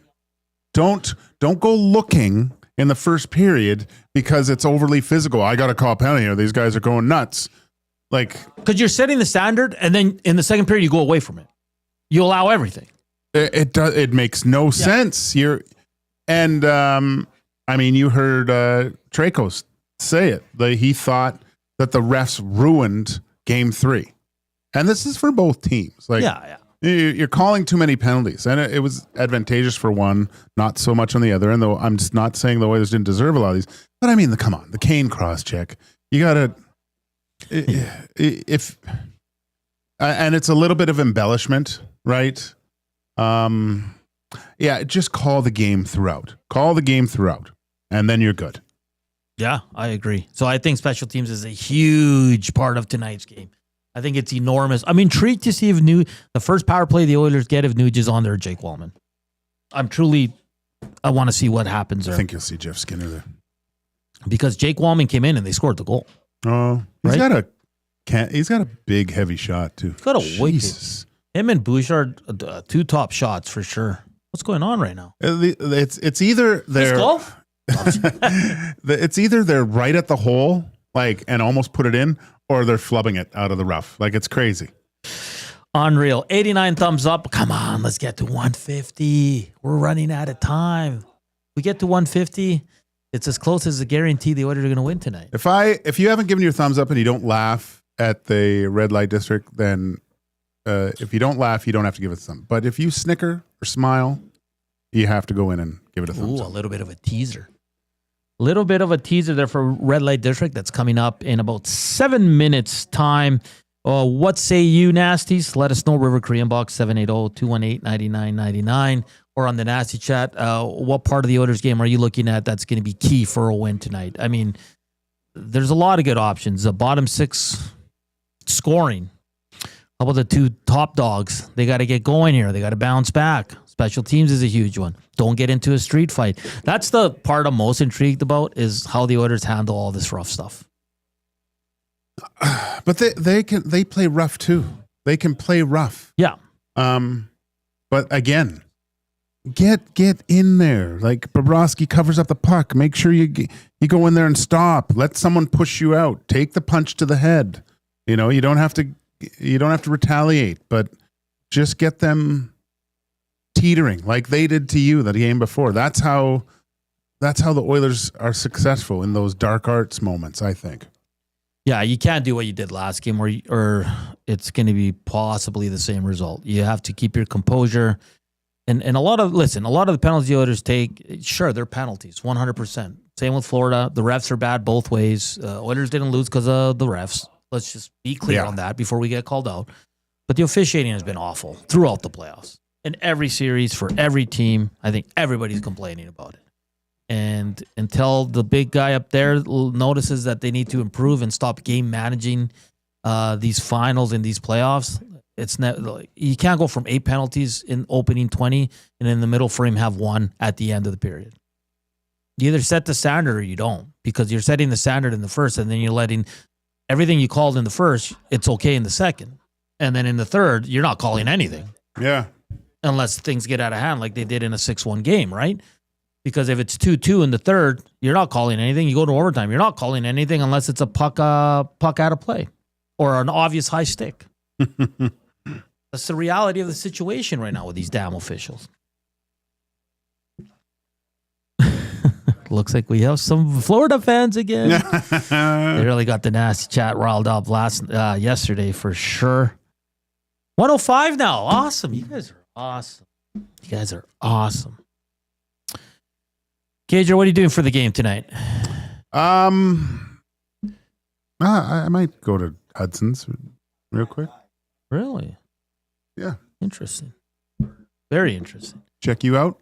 Wadding Cloverdale says, do you guys think the way the first periods are being officiated is having a negative effect on the Oilers' depth players? If you don't PK or Arndt on the power play, you're missing out on early reps to get into the game. I agree. Of course. And that was one of the keys to the game in Game 3. The Oilers couldn't get into it because there was... And that's one of the reasons why Knoblauch kind of started putting Connor McDavid out on the PK, just to keep him engaged, right? But Leon's sitting out. Kane's sitting out. Who else is sitting? Arvidsson is sitting out. I mean, it's not an excuse, but... No. And it also impacts, like, for the other team, they're on the power play, so their skill guys are getting out there. But their bottom six guys, They're getting touches. You get your skill guys feeling comfortable on that power play. That's the thing, right? So, no, that's a good point, Waddy. I think it does affect the game, especially early on, because you want to get your 4 lines rolling. You want to get all 6 defensemen out there, and you're taking 8 penalties. Like, that's 8 minutes that you can't run a regular rotation, right? So, a good point. That's why McDavid's been kind of in the rotation on the PK, because there's been so many penalties at times that, and he's good at it with his speed, right? Like, he's dangerous. Oh, yeah, of course.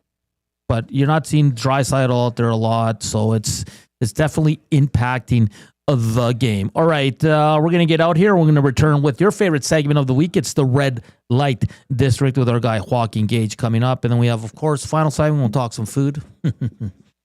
This day in sports history and you know all the fun we do in the last segment. Before Reed Wilkins, Jay Milne jump on from 3 to 5. Then Tom Gazzola live from Hudson's West Edmonton Mall for the pregame show from 5 to 6. And it's puck drop. Then we're back for post-game show. We're back after the break here on EST Afternoons live from the William Huff Studios. Here's our guy Coob with your sports update.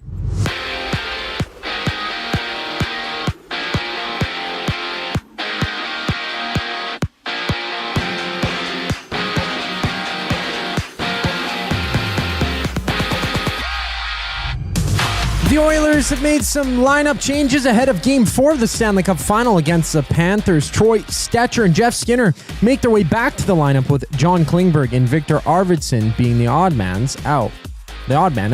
Swing by Hudson's Bourbon Street for the action. Tom Gazzola and Hernan Salas live on location for the GCL Diesel Oil Stream pregame show starting at 5 right here on EST. And the Ducks have acquired Chris Kreider and this year's 4th round pick from the Rangers in exchange for prospect Carey Terrance and a 2025 3rd round pick. CFL action has Winnipeg hosting BC. No Zach Collaros for the Bombers. He's serving a 1-game suspension. Chris Streveler gets a start for Winnipeg with kickoff at 6:30. Just one game live in the majors. Giants up 4-0 on the Rockies in the bottom of the 4th. Jays Phillies with their series opener tomorrow. On the road, the Riverhawks have their series closer against the Falcons. Kelowna winning 3-2 last night. First pitch just after 6:30. While on the links, American JJ Spawn leads in first at 4 under through 18 holes played. Canadian Corey Connors, on the other hand, is tied for 20th even through 7 holes. The final segment, 2 more segments to go. Your favorite segment up next, Red Light District with Joaquin Gage. I'm Zachary Kubish, and you're up to date. River Cree Resort and Casino proudly presents Ian Munsick. July 5th, live in the venue. Country fans, you don't want to miss an evening with Ian Munsick, a stampeding, spirited celebration of romance, ranch life, family, and forever young fun. Tickets on sale now at rivercreeresort.com. River Cree Resort and Casino. Excitement. Bet on it. Keep your team jersey and rally towel close by and help bring the championship home. For all your other treasures, store them with Sentinel Storage. Store Canadian. Try 4 weeks free at sentinelstorage.ca. Proud partner of the Edmonton Oilers. Timeout, Edmonton. The new Play Alberta app has arrived, and it's here to make your gambling experiences more fun, exciting, and secure. Enjoy the convenience of hundreds of casino games, betting live on your favorite sports teams, and access to lotteries all in one place anywhere in Alberta. Enter code YEG50 to receive a $50 free bet when you make a $5 minimum deposit. That's a $50 free bet for new and existing users using code YEG50. Remember, if you gamble, use your game sense. Hey Edmonton, ready to take advantage of lower rates and better pricing? South Fort Chevrolet in Fort Saskatchewan has you covered. From rugged trucks to sleek SUVs. And with over 40 years in business, you can trust that you're getting the best deal on your new ride. As the proud title sponsor of the Nielsen Show, EST listeners can drive a little to save a lot with South Fort Chevrolet's transparent pricing and down-to-earth sales team. Visit us today in Fort Saskatchewan or online at southfortchev.com.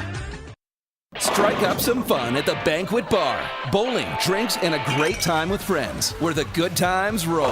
Whether you're here to bowl or just hang out, the Banquet Bar is your go-to spot. Get real, play hard at the Banquet.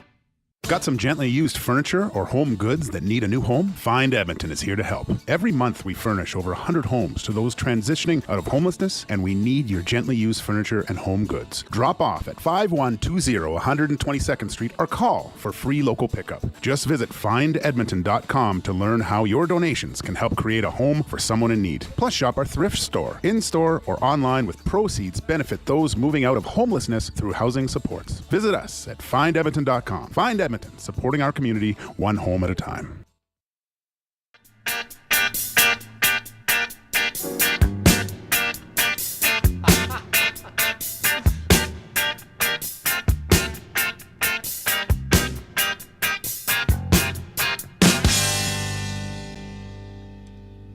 Joaquin. Yeah, baby.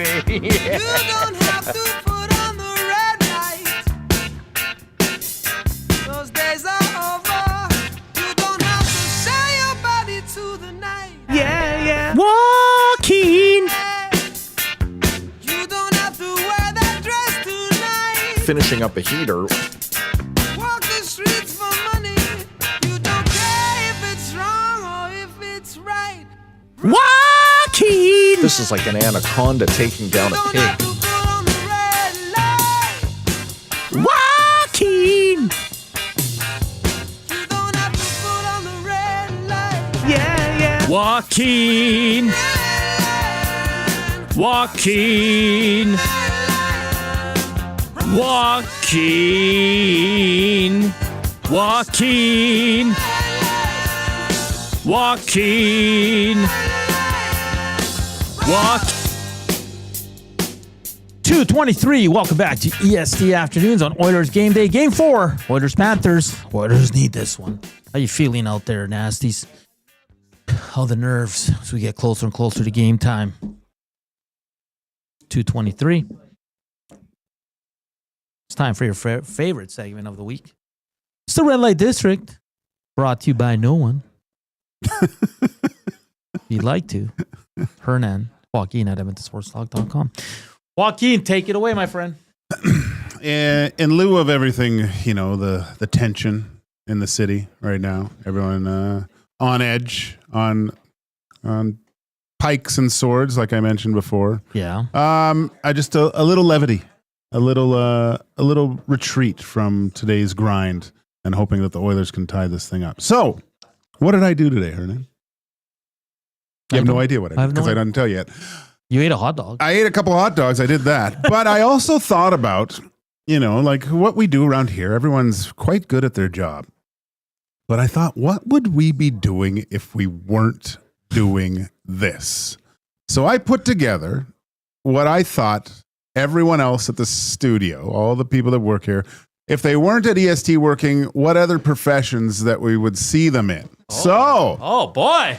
And I'm looking for audience participation here, but I'm going to go through the first everybody, and I've kind of thought about what they'd be good at. I've taken their skill sets and put together a little list. Two other professions per person that I kind of came up with. So the first person I looked at was one Reed Wilkins. All right, so for Reed Wilkins, if he wasn't a master at his craft on the digital radio and hitting us with his humor and the way he can deliver a show.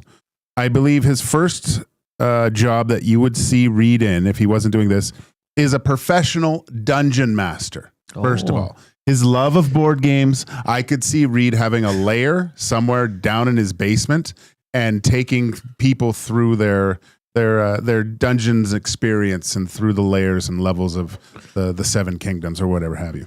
And the second one, I thought Reed would be, if he wasn't here, is a late TV host. Late at night. Okay. Could Like you see Letterman. Reed? Like Letterman. Yeah. Could you see Reed coming on late doing that? Yeah. Okay, so a little bit of stand up, then he brings in a few guys. his little monologue before, a little rant. Like, I could see Reed doing that. I think he'd be quite successful.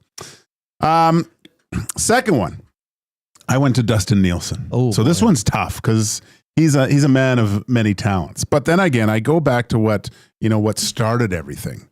And the first one I have is grocery store manager, because sometimes you get those little clips back to when Dusty was playing with the vegetables and stocking shelves and stuff. Him and Eric, right? So, and he's tall too. He's the kind of guy you see there. He's the picture. When you go into a store as a manager, there's a picture of Dusty, right? Yeah. He's doing that. So I thought he'd be there. Or the second profession, I think you would probably see if Dusty wasn't doing what he's doing now, he would own a card and memorabilia store owner. Like he'd have like a Netflix show. Oh no, like buying and selling. Yeah, he might. Yeah, something like that. Yeah, just have for sure. He'd have one of those, right?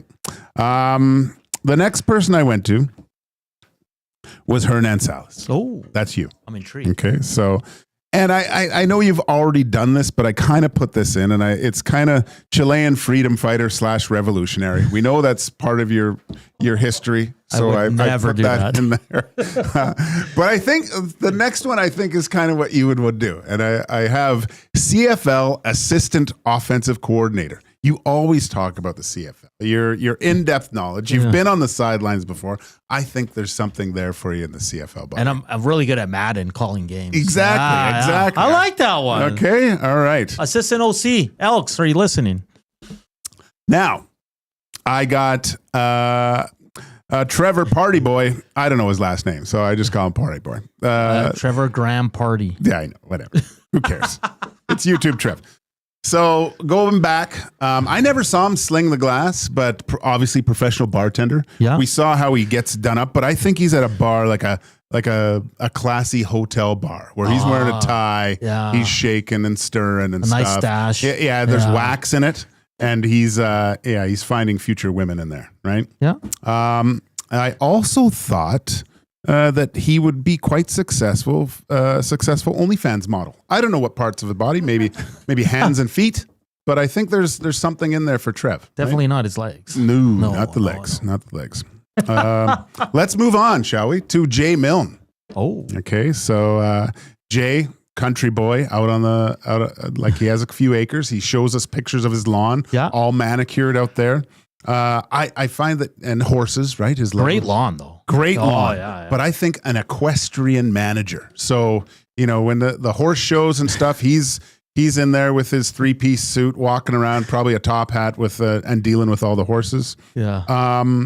Or he's a car dealership owner, but he's the only one that sells cars. There's no one else working there. He's selling everything. He's around. Anyone that comes in, he's all over him. He does the financing, everything, the mechanical stuff, sells it. Everything. He does everything. There's no room for anyone else. He's a one-man wrecking ball at the car dealership. Next, we move on to one Tom Gazzola. Oh, okay. So this is tough because I wanted to find something that Tommy was really good at. And I thought would be fashion designer. And I'm not talking Karl Lagerfeld with the tight collar. It's Tom Gazzola, more like Tom Ford. I think Tommy on the runways, suiting up models and stuff, getting all of things. I think he would be good at that. Second one, of course, we've all seen the great movie Deuce Bigalow, Male Gigolo. I think there's something. He would be a male companionship provider. Just not a madam, but a mister, so to speak. Yeah, right. I think there's something there for Tommy. Let's go to our producer, Zach Kubish. Let's go. All right. So, do you have any guesses of what do you think Zach would be? Something involved with talking. Okay. In a circus. So you're on the right lines of what I thought. I thought I was going to, but it's not. You're not a success. You're an unsuccessful 911 operator. I think, Zach, because you have the gift of the gab and you're talking so much. These people probably die before you get them the help because you're talking too much. You're not getting the proper information. So, and the second one would be underground fight club coordinator. Oh, you know, he loves the UFC, right? But I just think that he would be more on the outskirts, backyard fighting. What do you think? Yeah, and betting on my own fights kind of really greasy too. You know what I mean? Yeah. We don't talk about that though. Yeah, we don't talk about Fight Club. Then we go to Benny. I mean, I don't really know Benny, so I don't know if he's even still here. But he's right here. I can see his big feet. Okay, so Benny kind of, well, just from what I kind of know from him, I think professional EA Games athlete, of course, because his prowess. I have to think that maybe he's our own Gran Turismo guy somehow. Or he kind of has that face when a Starbucks barista. Oh, you know, when you go very nice. Very nice. He's got that, that approachable face. And I think that was it. And so last... Well, you're missing two. Who? Iwanek? Lieutenant Eric. Yeah, I get into that. Oh, okay. So, Lieutenant Eric. Oh. What do you think with Lieutenant Eric? Something to do with walking. So, this is like I had kind of a Yogi the Bear tour guide. Like when you go up to Banff and you want to go on a hike, he's a trail guide, right? He's the trail guide and takes you, and he goes in the river valley. Yeah. He might even pick out a couple special rocks for you to take, right? Or just I know he's a guy that works at Value Buds. You know, I would take his expertise and listen to what he says. I think he would be good there. Matt Iwanek. What do you think Matty would be good at? Politician. Yeah. So I got Matty as mayor of Edmonton first, and of course moving up the political ladder to premier, and then of course becoming our prime minister at some point. Wow. Right. So that's where we would probably see Matt Iwanek, or just internet troll. Just on the internet, trolling every other chat room and making people uncomfortable. So those are the jobs that I had for everyone. I like that. That was good. I really. What do you think? I loved it. Max Bezuzu, Lieutenant Eric will finally fulfill his lifelong dream of being a real lieutenant. This one says, Duck Dad, Coop would be Theo. I got mushmouth. Coop, read Duck Dad's there for me. If I had my glasses on, hold on. Coob would be a theoretical quantum physics professor in another world. Lingus says Coob would be an elderly helper. Coob, the tour guide from John Carlo. Oh, yeah. You see over there the great birds? And Coob is DJing weddings. Like very poorly, though. You know, like I had my own taste to it, and it's just not what they asked for. Yeah. Tommy, also a European distance runner. Because that's what he says his body's like. Yeah. Jay Milne is basically Ted Lasso, but local. Hernan would be a school teacher bumming a dart from the students. Out in the smoking pit. Smoking with the kids. Oh.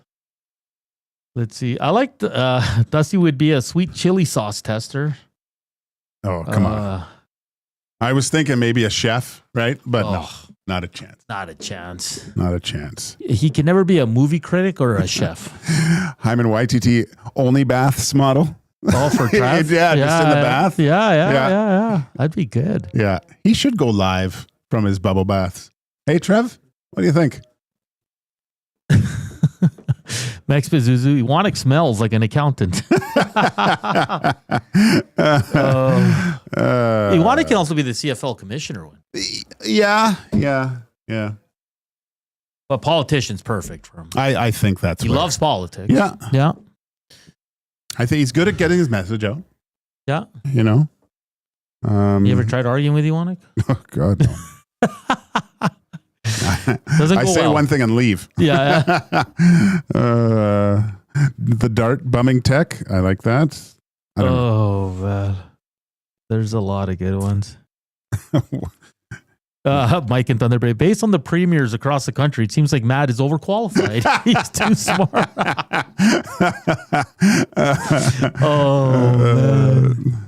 That was great. That was fun, man. That was really, really good. We got our bath model. Our bath model. Who's a tour guide? Who's the Simpsons character that owns the cards and comic book store? Oh, I haven't watched The Simpsons. Whatever. Comic book guy. Yeah, is it that? I think That's who I see, Dusty. I don't like, and his new negotiation tactics, right? But I love the grocery store manager. Oh, yeah. Because he's so bubbly and tall. Yeah, I know. Hey, then they're all, like, that's the stature. Like, they're big, tall guys. They are. They are. Like, I've met two, and they're all big dudes, man. Just a big smile when you come out and you see him, and then you look to the store manager, and he's, like, there with his thumb up. Yeah. He's just very happy talking to everybody. So if you enjoyed that segment, hit that thumbs up. Right? That was the deal. That was the deal. If I made you snicker or laugh, you had to go hit the thumbs up if you hadn't already. And keep those coming in. Joaquin just gave us, if we weren't in this business, what would we be doing for a living? And if you agreed with it, if you see other jobs that guys could do here, of course, Tom's is a lot of the stuff we can't say on air. Yeah. And Reed, what was Reed again? Reed was a dungeon master or late night talk show host. Welcome to the Reed Wilkins Show. My first guest. Coob. And he'd get upset. Yeah. You know, yeah. That'd be great. Yeah. That should happen. Probably will at some point. Or probably adding an evening show in a few years down the road. Can you imagine? EST After Dark, 9 to midnight, like we used to do at the old shop. It's coming. Matt Hyman says, what would Gager be doing? Oh, Coob, let's get in on this. I feel like you'd be like, you would own your own food truck. Oh, good one. I like that, Coob. Good one. That's a good one. Jeez. It's got to be that, or it's got to be something with food, right? Like you brought the air fryer in. You're always making stuff for us, which is super nice. That guy head that's the only chef. one that I got. Yeah. Yeah. Like one that gets really, because you really never, like, pissy, you're not into you know? coaching and stuff, right? No. You've never wanted. Little kid, like if I had all the free time in the world, I would coach 8-9-year-olds. Oh, yeah. Gage's Sports Bar. Yeah, that's what the glue guy said. Yeah. Sandwiches and like comfort food. Yeah. Yeah. Or like a professional dog trainer, you know, like you have your own dog, dog babysitting place, you know. I'd breed them. Yeah. I would have, if I could do anything, I would have a ton of dogs. I love dogs. And I would I would coach, but only 8-9-year-olds. Okay. That's when they're still, I mean, the parents are still crazy, but the kids don't care. That's when they're perfect at that age. It's just a perfect age in sports for them. A lot of people are saying you got to do something with barbecues. Oh, yeah. Barbecue smokehouse. Gager's Glizzies. Yeah, that's all right. JCD, if Maddie gets into politics, we are doomed. Andrea says, yes, my grocery manager at Save On Foods was tall and personable. Yeah, it's great. I know. It's What's this? Gager's Glizzies. That's a good one. Thanks, everybody. Well, things don't work out. Would you ever work on a cruise ship? I don't know. That's a big petri dish to me. Yeah, but as a chef, I try it out, I guess. Gager could be a PI so he could wear his leather jacket all the time. All right. That was a fun segment. Yay. We made a deal. You guys slam that thumbs up. We're only 17 away from 150. Coming up next, we're going to have more fun. Talk about movies, sports, food. You know how it is in the last segment on EST Afternoons.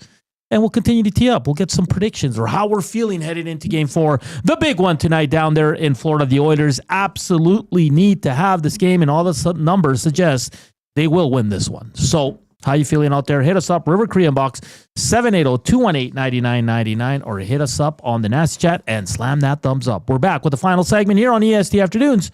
But first up, Coop Sports Update.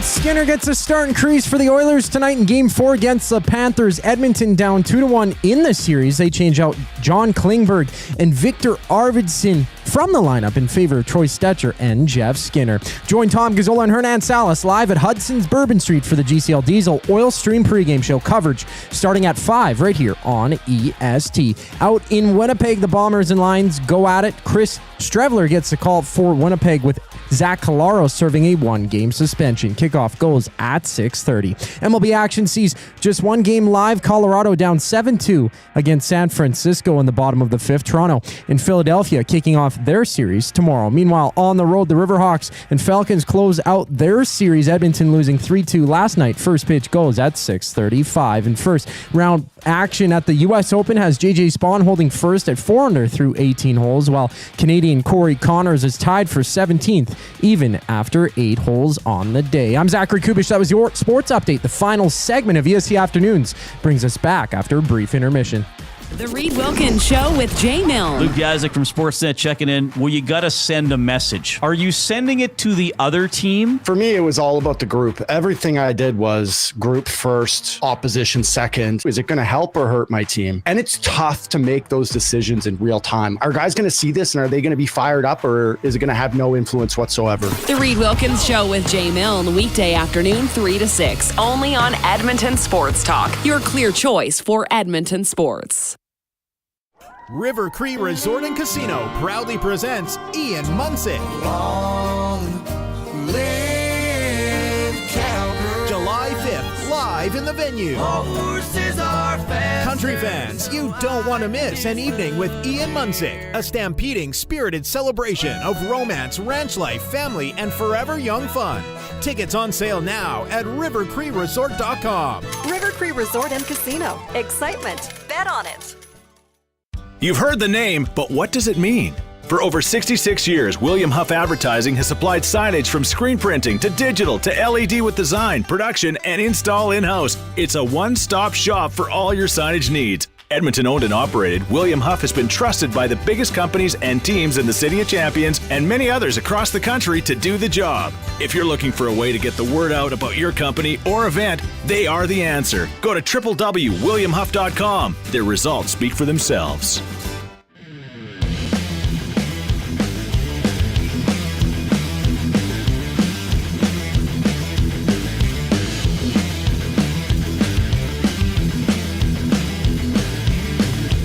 It's 2:43, final segment here on EST Afternoons. We'll continue on here before Reed Wilkins and Jay Milne take over from 3 to 5. Then it's the GCL Diesel Oil Stream pregame show with Tom Gazzola live from Hudson's. What's Edmonton Mall? Any of you going? Let us know. You're going to go hang out there with Tom. It's always a good vibe. JCD LTE reminds me of a whitewater rafting guide in BC. Oh, yeah. That's kind of where I was going with that, right? Yeah. See that guy come out of the woods like you're waiting there, and he comes out. Hey, everybody. You ready to rock? You ready to rock? And he's really wild. Remember that guy in the Ben Stiller movie? Which one? Paul Rudd. When he's on the beach. Yeah. Hey. Yeah. Oh, yeah. Like a surf shop rental place on the beach. Very laid back. Yeah. Yeah. Are we ever going to surf? Hey, man. Just got to wait for our set. 8 away from 150. Let's go. Let's go. Before we finish off with Oilers talk, this day 36 years ago, Joaquin, the Edmonton Oilers named assistant coach John Muckler as their new head coach, replacing Glenn Sather. Ah, cool. You know Muck. Oh, yeah. Yeah. You know that, I don't know how many people know this, but the old benches, right? There was you could see the steel inside the boards or whatever. Yeah. And on the old bench, someone took a welding gun or whatever it is and put slats. Like you can see slats was with a weld, and muck was on the other side. Really? Yeah. On this day in 1985, Wayne Gretzky was named the winner of the NHL's Hart Trophy. In 1991, the Chicago Bulls won their first NBA championship. Wow. In 2000, my guy, Steve Young, retired from the NFL. You liked Steve Young? Oh, I loved him. Because I became a Niners fan when Montana was on his way out and Steve Young came in, right? Yeah. So I was too young for Montana. On this day in 1987, let's start with 81. Raiders of the Lost Ark was released in theaters. Oh. Was that 81? Yeah. Is that a good movie? Check this one out. In 1987, on this day, the film Predator was released. What a great show. Are you into The Predator? I loved The Predator. Did you watch that movie? When I was a kid, yeah, all the time. Really? So with Arnold? Yeah. And Jesse Ventura? Yeah. And Carl Weathers? Yeah. And Jesse the Body Ventura? You already said him. Oh, did I? Yeah. It's a great movie, man. Yeah, it still stands up today. Oh, yeah. So I didn't mind the second one with Danny Glover. It was a little weird. I read the comics, so it was kind of along those lines. It kind of it went away from it. But the new Killer of Killers, it's a cartoon on Netflix. I saw that, yeah. It's good. Is it? Yeah. Okay. Predator's awesome. Cuba, you ever seen Predator? Oh, yeah, for sure, yeah. I remember while watching Alien vs. Predator, but I know Predator, the original, is much better, and the memes that came out of that were pretty good. Predator, it does such a good job of disguise. Like, you don't know what the thing looks like. Yeah. Right? And you know it's badass, but to be the evil villain, what a great job it did. And then when you see it, it's just give you the... Yeah. When Arnold is yelling with the torch to call him in, so good. So Mex says, there's a new Predator cartoon on Netflix. That's the one you're talking about. Killer of Killers. It's great. It's good? Yeah. My wife was like, what are you watching? And I go, I love cartoons. All right. What else do I got for you? Heavy D and the Boys released their second studio album, Big Time. Who? Heavy D. Oh, Heavy D. And the Boys. Yeah. What was their big song? What was Heavy D's big Now that we found love, what are we gonna do with you? That's such a classic. He had a lot of good tunes, man. Yeah. A lot of good tunes. Also today, it's National Peanut Butter Cookie Day. What is your favorite type of cookie? Oh, come on. What do you mean, come on? Cookie? What type of... I guess that's hard. It's got to be peanut butter. Really? No. It's chocolate chip. But do you have like chips? Was it the Chips Ahoy that had the really soft ones that were so good? Yeah, but chewy. The chewy, yeah. Those are good. But I just mean like the bakery, a peanut butter or a chocolate chip chunk cookie. Yeah. I like Oreos. That. Oh yeah. How about the wafer cookies, the old school ones? Yeah, sure. Those aren't really cookies. Those are they're wafers. Yeah, exactly. Wow. Oatmeal raisin? No. If it's the last one left. What? Macadamia nut. Like those? Those are good. Do you ever go to Tim Hortons and buy cookies? Well, I've had cookies there, but I'm not a big cookie Where's guy. a good cookie place in Edmonton? Well, Cookies by George is fantastic. Crumble? Ugh. The Crumble opened up by my place, and it was a big buzz. It was the only one. Mm-hmm. But it's just cookie dough. Like, they don't seem to cook them. And I know that's kind of there's some good ones in there. What were those called again? The cookie chunk? Chewy Chips Ahoy? Chewy that Chips one? Ahoy. Yeah, those are so the red packet? I think so, yeah. They're pretty good. Yeah. I'm not a big cookie guy. No? Like, I don't mind them, but I don't go out on my cookies that people bring in here are usually pretty good. Yeah. We have people dropping off cookies all the time, and they're fantastic for sure. But I mean, it's really hard to have a bad cookie. Remember those old school, like it was like a tin can would come and it'd come with like assorted and they were just kind of like plain. No. Do you mean like the Christmas ones that you get around that time? Yeah. Those are good. Those are old school, man. What about a shortbread cookie? Oh. Yeah. Yeah, I like the shortbread. Sugar cookies. Like with the dollop, the little cherry as well. Those are good. Candy cherry or whatever they call it. Yeah. I like that. Yeah. No, I want a cookie. I just had another Timbit. Did you? Yeah. Those are good.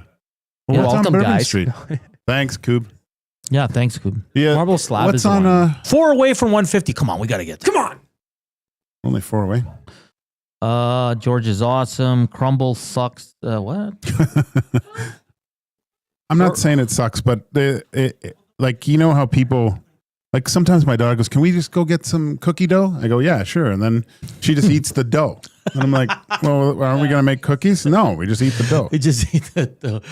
I'm not a big sweets. I do enjoy a good cheesecake and a good donut from time to time, but I'm more salt than sweet.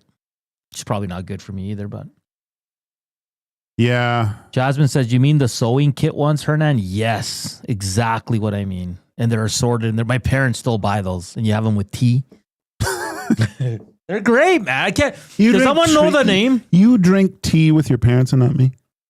No, I'm just saying, like, if I have those cookies, I'll have tea. Oh. Yeah. Well, I guess I got to bring those cookies in. Oh, because my dad's a coffee guy. Is he? They're like, my mom will drink tea once in a while, but. Okay. All right, Joaquin. ¿Qué piensas? What do you think for tonight?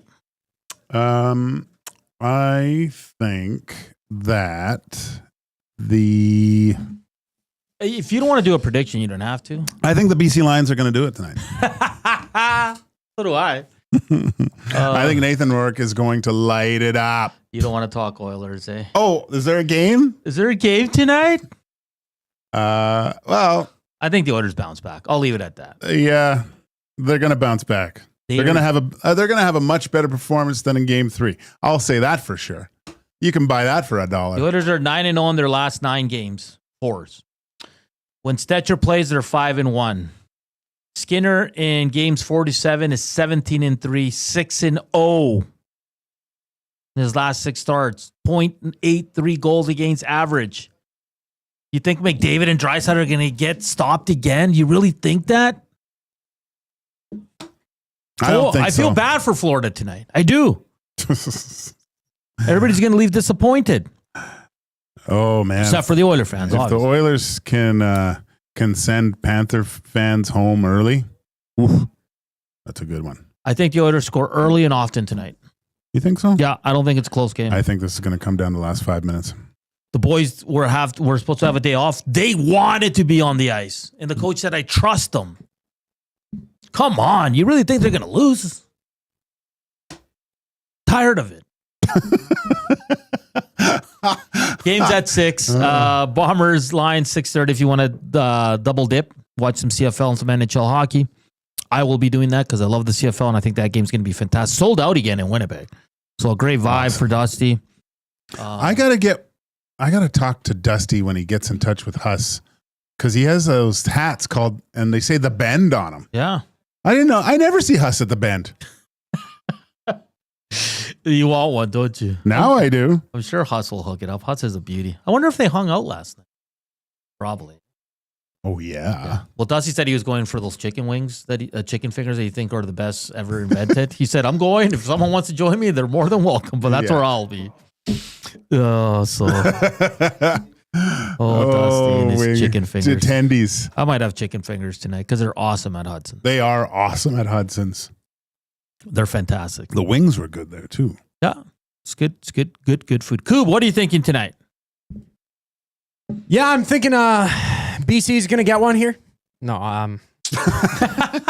no, I think it's going to be a good bounce back game from the Oilers. Mr. Game 4 is going to show up big time. He's not going to be the exact reason why the Oilers will win this game tonight, but he's going to be there and make the stops that he has to. The guys up front and the guys on the line are going to step up and bounce back in this one to tie the series at 2 to take it back home. These are the cookies I'm talking about. A Royal Danks. Oh, Royal Danks. Ah, Danish cookies. they're all so good, man. Which is, I wish we can. Oh, you're talking about the ones with the red dot and like the chewy stuff in the middle too? These ones. Yeah. Well, those ones are different though, but those ones are good too. Yeah. Yeah. With the red stuff in the middle, the red chewy stuff. Oh, yeah. Yeah. Royal Danks, that's what they're called. Thanks, Jasmine. Appreciate that. Those are fantastic. Fantastic. All right. No one's really brought cookies in here for a while. Step up your game. Step up your game. The boys are hungry. Hey, the afternoon inbox is presented by the River Cree Resort and Casino. Did you know happy hour Gager at the River Cree is $5.25? Available Sunday to Thursday from 9 a.m. to 7 p.m. Check it out. That is our River Cree inbox, 780-218-9999. We made it to 157. You guys are the absolute best. It's game day, baby. Let's go. Hey, listen. You got 3 hours till puck drop. Relax. Do what you got to do. Then it's game time. The stress is going to ramp up. Well, let's hope for an Edmonton Oilers win, and we'll be happy tomorrow to close out the week. Of course, Oilers will play Saturday as well.